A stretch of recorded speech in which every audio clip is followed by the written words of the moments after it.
So this is the finished quantity that I got out of that 55-gallon drum.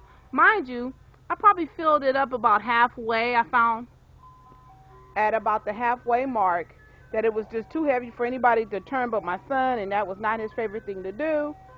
And he kept coming up with excuses, so I had to let it compost down. And this is a 5-gallon bucket, and I'd say that's about a 3 to 4-gallon bucket.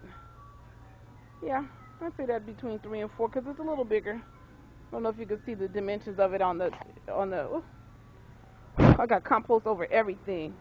Anyway, and my brand new shoes. See, I forgot to change shoes. Anyway, I'm pleased. So I'm going to take this out front and spread this after I change my shoes.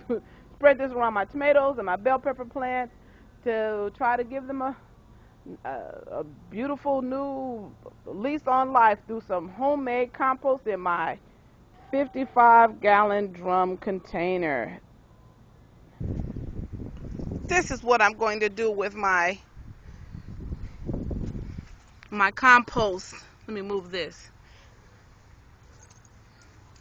I'm going to put it around this pepper plant and that pepper plant and around this tomato plant. I don't have a lot, so maybe give it a handful to the basil I just harvested from, as well as maybe some to this basil over here. And look, my first volunteer tomato of the year. And of course it's right next to a basil plant, so I don't know what I'm going to do. I'm going to try and cage it, but we'll see. But that's what I'm going to do with all this compost. I only got the one bucket, so I may have to go in with my hands. Go!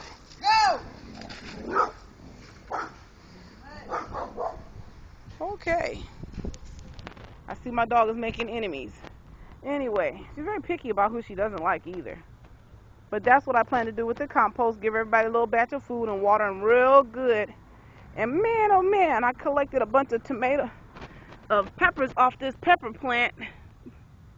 So that was cool. That's another one. Let me show you the rest of the ones that's what I harvested. All of them were on the ground. I didn't pick any of them off. And I believe they're serranos.